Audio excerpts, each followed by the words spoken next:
2, 1.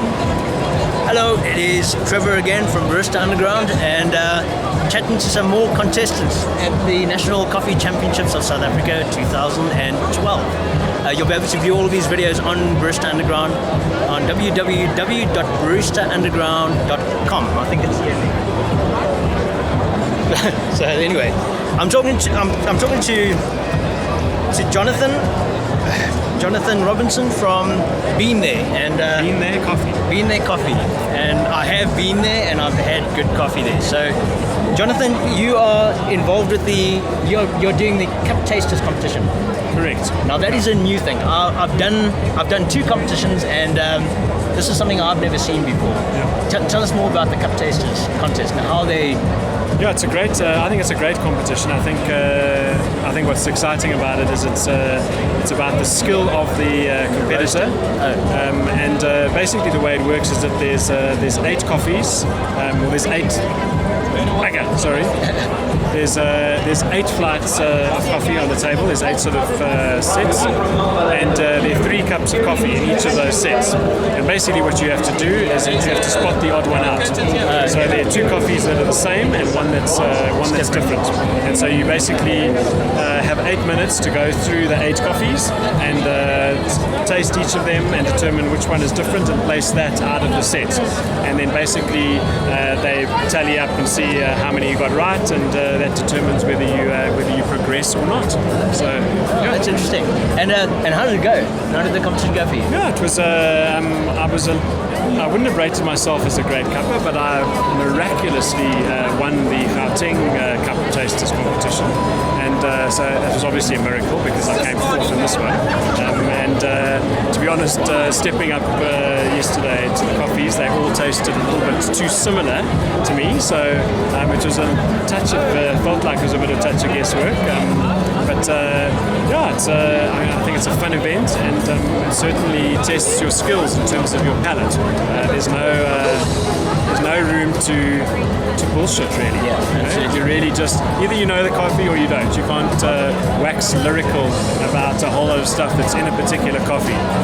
It really will cause you to see your ass. Now, here's a question I'd like to ask. Coffee tends to taste different as the temperature changes. Yeah. I mean, if the coffee's been sitting there for a while, is there any possibility that some coffees may taste similar at a certain temperature, maybe at a cool temperature? Yeah. Is that possible?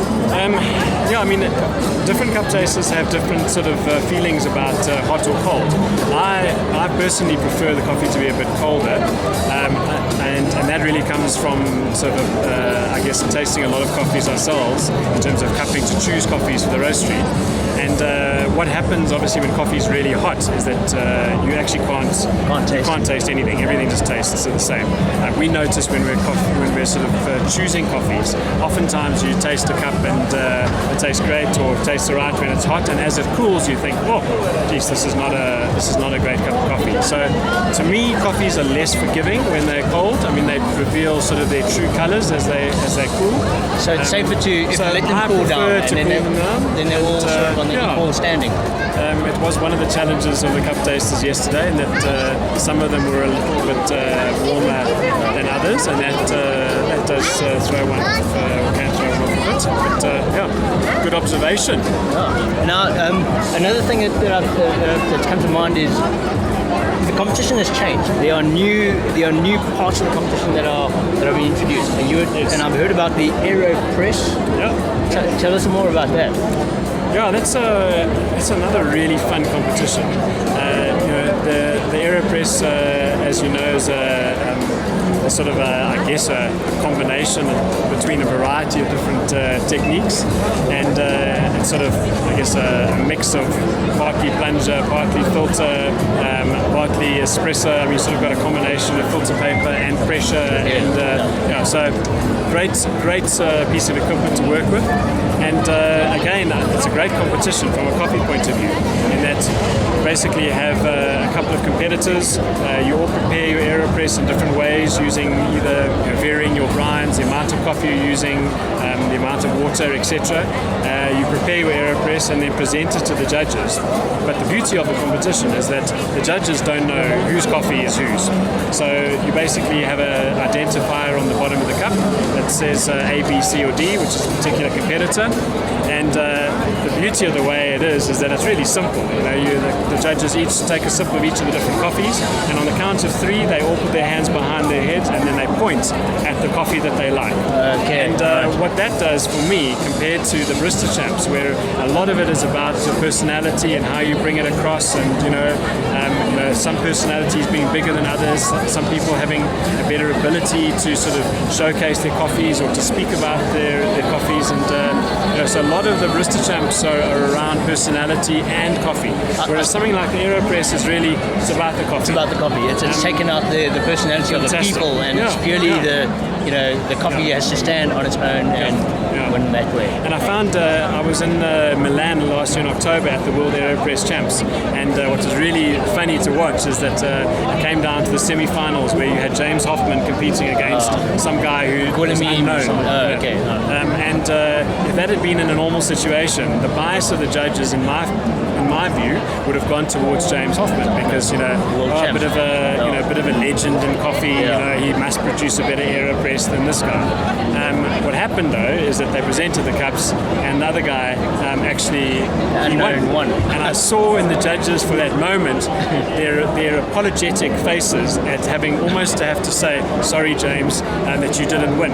Whereas actually that's exactly how it should be. It should be judged on what the taste of the coffee is. And so a competition like Cup Tasters and a competition like AeroPress for me is about the coffee in the AeroPress, and it's about the cupper's ability in the Cup Tasters. And so I think it's a really great new introduction into the whole sort of coffee competition. And I see that even the name of the competition has changed from Barista Champs. It's not called the Barista Champs, it's called the National Coffee Championships. So does that give it more scope to grow? I guess so. I mean, they've also got this was the Latte Art Champs as well. So I think there's the four now, and so it's the decathlon of coffee, basically. And I mean, internationally they are bringing in roasting competitions, and I think there are a couple of others around sort of siphon brewing or filter brewing, whatever. I don't think what else they had on the schedule, but I think there are a couple of others that they're starting to feature, which is great. That's all very exciting news. Jonathan, thanks so much. It's great to see you. And on that note, all I can say is the coffee doesn't lie, and it's out there for you to taste and enjoy. So what are you doing? You're sitting at home. Go out, enjoy it. Thank you.